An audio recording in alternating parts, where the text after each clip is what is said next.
Hey everyone, welcome to the Horror Show. I'm Cecil Laird. I'm Jaime Fuego. And we are here to do a follow-up interview. I should say we are lucky enough to do a follow-up interview.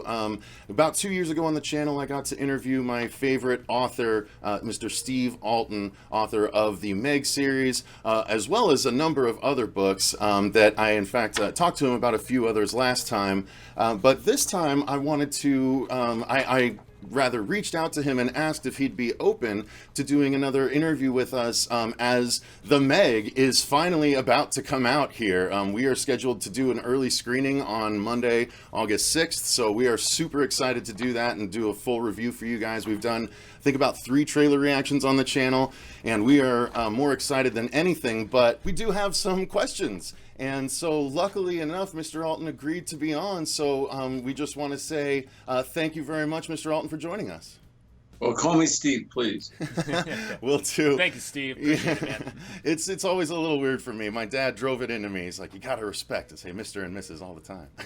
So here we go, sir. We will start with, let me just ask right off the bat, have you seen The Meg yet? No, just the trailers. Just the trailers. Now, what is it like for you seeing, you know, that your creation, even just in trailer form, you know, but brought to life in, you know, in big, you know, live action? Well, it's what was important to me was that they get the tone right, the shark right, the cast right, and they seem to have done all that. The trailers are very action-packed, great special effects. So I feel really good about it going into the premiere. Awesome. Right awesome. On. Now, so have you been keeping like your thumb on the pulse of audience reaction to these trailers and just kind of seeing the fervor for this feeding frenzy that's probably going to start once this hits theaters? Yeah, the audience reaction has been very positive. So, and the hits on the trailers have been enormous. So it all bodes very well for the picture.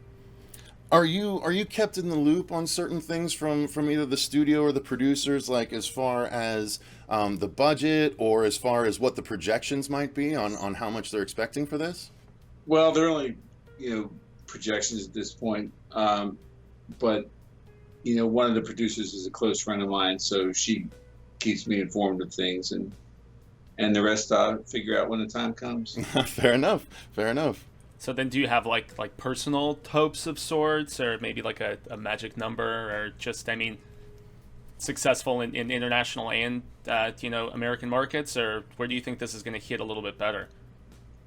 1.5 billion. There you go. There you go, Shoot man. high, man. Absolutely. You know what? I don't see why it couldn't worldwide. I mean, this is something that it ties into primal fears that people have. Myself included. Yeah, both of us included. And I mean, it's on a gargantuan scale that's like you can't even. Some things you can run, but you can't hide. This thing you can't really run or hide. You can't swim. It's gonna get you no matter what. So just suck you in, man. Now, has your producer friend? I know you might not be able to answer this, but has your producer friend mentioned as far as it would like? Does it need to make this amount in order to justify a sequel, or has the audience reaction? Are they already sort of thinking of a sequel, or has it not gotten that far yet? I think from the overwhelming response so far that they're already talking sequel, but nothing happens until the money comes in. So that's fair. But I think if I was a betting man, I would say that there would be a sequel.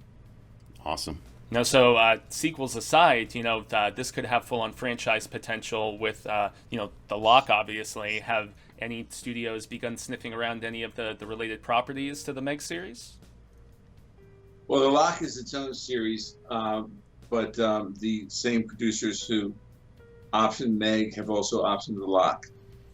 That's good because, having read all the books and knowing where they go, you don't want to run into a Marvel, Sony, Fox situation where different studios own characters that you might need, you know what I mean? Getting back to the Meg, we see in the trailers that, yes, of course, there is the titular Meg, and it does look awesome, but we also see what looks like a massive underwater lab. Again, being a fan of the books, could that structure be the same structure owned by Benedict Singer in The Trench? And if so, does that mean that this movie is sort of a blending of books 1 and 2? It's a good question. I think there are some parallels, but Benedict Singer was his own type of evil character. I think this is sort of independent of that, but it is a similar type structure. Okay. Of course, with Benedict Singer's structure, that he took it straight down into the Mariana Trench, and I don't think they do that in the Meg. Okay. Gotcha. Yeah, I'm going based on just what I've seen in the trailer, so I'm like, ooh, underwater structure. I wonder if, if that's going to be all, if Benedict Singer is going to pop up in this and end up being a bigger part in the next movie or something. So I was just curious. Go ahead, Fuego. Yeah, so I know you said that you haven't seen Final Cut of this just yet, but what do you think audiences, worldwide could potentially get the most out of this? Would it be, fun? Would it be thrills and scares and a nice blending of both? You've presumably seen the script, so I would imagine you at least know the tone that they're going for, right? I think there's a blend of both. I think it's family entertainment, but there's plenty of scares in it. That's good. Okay, cool. That's good. Now, should we be concerned, sort of related to that, should we be concerned that it's a PG-13 versus an R, considering it is a shark movie and, some people hope for a bit of, carnage in a shark movie. Maybe not necessarily tons of gore, but, do you think PG-13... let me ask it this way. When you first conceived of Meg, a novel of deep terror, were you thinking of it in an R kind of way or in a PG-13 kind of everyone can enjoy it kind of way, like you said? No, I've always felt it as PG-13. I think it's a mistake to make a movie, especially a high-budget movie, R. I mean, it's just so much more difficult for a studio to get their money back. And it's not necessary. There's enough frightening scenes with the shark alone. You don't need to, see decimating bites and carnage and blood flowing. I mean, that's just overkill. I think actually the giant shark of it all lends to that because it's not necessarily going to take a lot of partial bites, it's going to envelop most of its victims in one go. So I think that actually works in the movie's favor as far as giving the illusion of carnage without actually having to show, all the blood and viscera, which you do put in the books at times. But that's descriptive. I mean, you don't want... I never wanted to create an R movie, and neither did the producers. And, I know some people were upset about that in the beginning, but I think they'll be very pleased with it. So then for that reason, do you feel like Jon Turteltaub was a better fit for this film than Eli Roth has initially announced because his stuff is to the extreme in a lot of cases and people immediately thought, oh, it's Eli Roth, it has to be R-rated. And do you think the new director is a better fit then?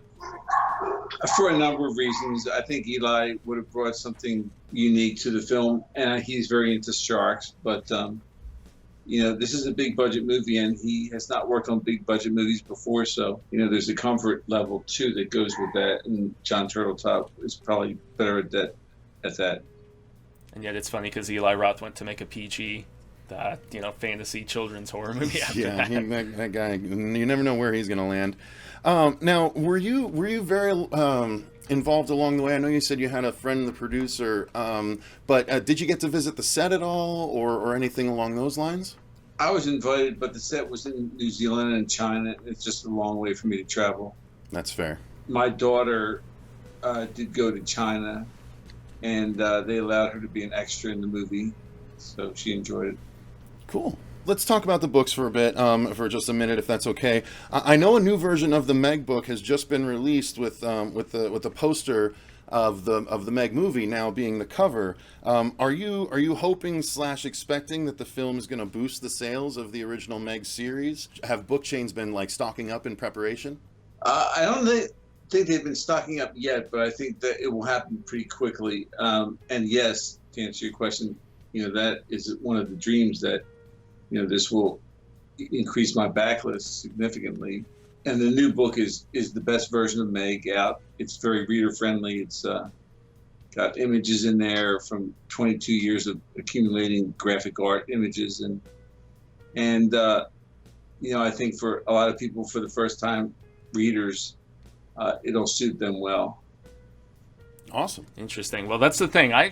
Steve, I just got done reading the book for the first time, and as I often do, I divide my time between the actual printed text and an audiobook. And the funny thing with that is the audiobook, I believe, that I was listening to was the presumed original version, and then the print version Cecil had lent to me, which was the re-release from 2013. No, it was just a couple of years ago. 2015. Yeah. Okay. Yeah, I did notice some of the differences and, just some of the alterations. But all in all, I was completely captivated by it, whether it was the, subplot with, the dissolution of the marriage, to even going places I didn't necessarily expect, like the conservationist effort to protect this monster despite the killing capacity that it had. You definitely wove a lot of interesting themes together for this first-time reader, man.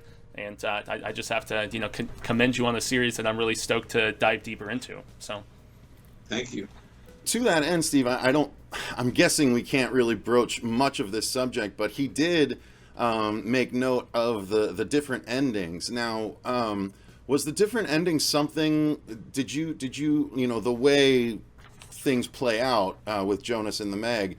Was that something that was like the studio said, hey, or because I know when we last spoke, you said that the version of the script that you had a hand in is the one that was in production, and so what was the reasoning for changing that ending? Was it?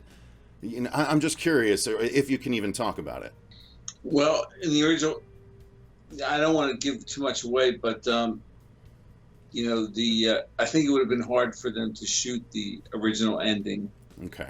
And it may have been a little bit over the top. The original ending wasn't my idea, by the way. It was one of the producers who had sold the package to Hollywood Pictures back in '96.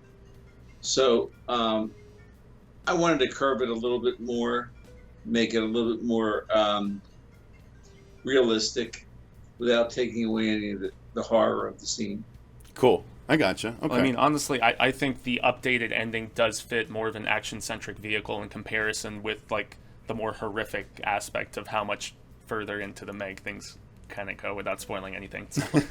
Now, last time we spoke, actually, Meg Night Stalkers was set to come out not long after, and I did want to just take a moment and say I loved that book, especially one moment that still sticks with me. It's very haunting, and when I read it, I was like, damn, that was really, really awesome. It's when Jonas's son David is having his recurring nightmare about Kaylee being eaten by the Leopleurodon. And so she's just about to be swallowed, and he asks her, will I ever see you again? And her response was, and again, it still haunts me, she says, every night until you release me. And that still moves me, and it's actually an excellent commentary on how some people, myself included, deal with loss and grief. So thank you for that. And, was that your intent with that moment there? Yeah, I think it was. That that these things were, obviously he was haunted by her death, and that until he released her, he couldn't release himself. Yeah, that's what really kind of landed with me. It's really relatable as for anyone really that's ever had to lose anyone close to them. Well, Steve, so now 2 years later, obviously, you do have another book that is coming out, Meg Generations. Is there any details or just bits of info that you are at liberty to pass along to us and the viewers, or are you keeping a pretty tight lid on it for the moment? Well, Generations is out. It was the first time that I've ever tried something unique like this, which was I decided not to sell it in stores or on Amazon, except for the ebook. The hardback would only be available to my readers who pre-ordered it on stevealten.com. And there was a couple of reasons for doing that. I wanted it to be something that would go up in value, a collector's edition, that there wouldn't be that many books printed of it, to give my Meg heads the inside track on ordering it.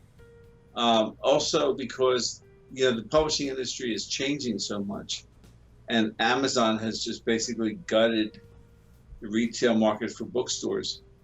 And unfortunately, the way things are looking, Barnes & Noble is probably not going to be around too much longer either.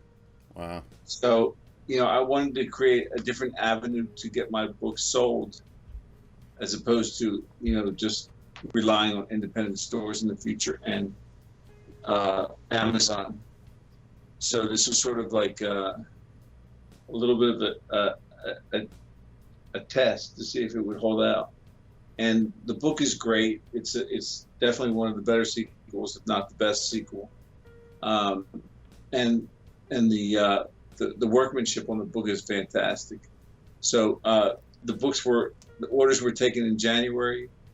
The books were printed at the end of June, and over the last week and a half, they've been packaged up and sent out. And probably take another couple, 3-4 weeks to get everybody's book out. But there are copies that can still be ordered at stevealten.com. Perfect. That's what I was going to ask. Actually, my copy is one of those that should be arriving in the next couple weeks. I'm super hoping I have a hardback of every version, including the collector's edition and the original. So I've been doing it since then. Now you do realize, of course, that now that the Meg is coming out, about a little more than 20 years later after the first book, now it's going to be really hard for you to stop writing Meg books. You realize that, right? Well, we'll see what happens with number 7, because number 6 was supposed to be it. And, I had fully planned to end the series with Generations. And then an idea came to me about changing the ending and taking it in a different direction that would lead to a 7th book. And I decided to do it, because it was interesting and it was fresh. Awesome. And see, the last thing I want to do with the Meg series or any of my series is quote unquote jump the shark. Yeah, I was thinking of that quote just now. I don't want to put it at anything that's not quality and not fresh. If it just comes down to writing books to make money and just putting out another Meg book, I'm not going to do it. But if it's a good story and it's a new take, then I'll do it. Excellent. That's awesome. So besides that, since we just had that little reveal, is there any other books in another series possibly, or something completely new that you're in development on right now that you could share any information about? Well, right now I'm actually adapting a script to my book that I wrote under a different pen name, LA Knight, called Dog Training the American Male, and that's a comedy. And that'll probably take me the rest of the summer to finish. And then I'm not sure what book I'll start next, either Sharkman 2 or possibly the last Meg book. Nice. Yeah, we got to talk a little bit about Dog Training the American Male and Sharkman last time, so that's awesome to hear that you're planning a Sharkman 2 as well. That's great. So is stevealten.com the best place for everyone to follow your information, and they can sign up for your newsletter there as well, I take it? Yeah, absolutely. Fantastic. All right. Well, is there any final thoughts you have about the Meg? Again, we're gonna have a review up of this in about 15 days, so we are super excited. I mean, do you have any final thoughts to share with the audience regarding the movie or the books or anything involving this amazing creation that you've brought to us? Well, it'll be interesting because tonight starts Shark Week, and I think that Warner Brothers will have a big presence during it. And we're also, I've got my guy Eric Hollander, who creates the covers. He's actually out shooting a commercial for us for the book. That'll be on YouTube. That'll be pretty funny, I think. Sort of a little bit of a spoof of Jaws. Awesome. Nice. Sweet. That poster, by the way, I don't know if you had a hand in that poster, but the one with the Meg going up to swallow the shark that's going after the man, I thought that was a brilliant marketing poster for you guys. And the other, all the posters, it's so, you created this idea that's so fertile for marketing materials. I just love the tagline, "Pleased to eat you." Yeah. I think that's great. Well, I can't take credit for that one. I'm of the mind maybe you shouldn't, but there you go. Fuego likes it. But anyway, I am so excited about the movie, and we just wanted to say thank you again for joining us for this interview. Once again, I really appreciate you doing the follow-up, and I wish you nothing but the most success with this and all the future books that are going to come out, and all the attention that you're inevitably going to get after this movie hits theaters. Thank you, guys. Are you guys going to the premiere? Did you say? No, we have an early screening here in Arizona on Monday, August 6th. That's So That's yeah. actually, I'll see the movie the same day. Oh, really? All right, cool. Well, Nice. when we're sitting in the theater, we'll know that you're experiencing it for the first time as well. So, and we're gonna direct everyone during the review, because these early reviews tend to do pretty well. So we're going to link this interview at the end of that video as well, so everyone can hear all about Generations and everything else. Sounds good. All right. Thank you very much, Steve. We greatly appreciate it. I really wanted to Absolutely. call you Mr. Alten there, but I called you Steve. So thank you so much. We really appreciate your time. And until next time, remember, guys, stay scared.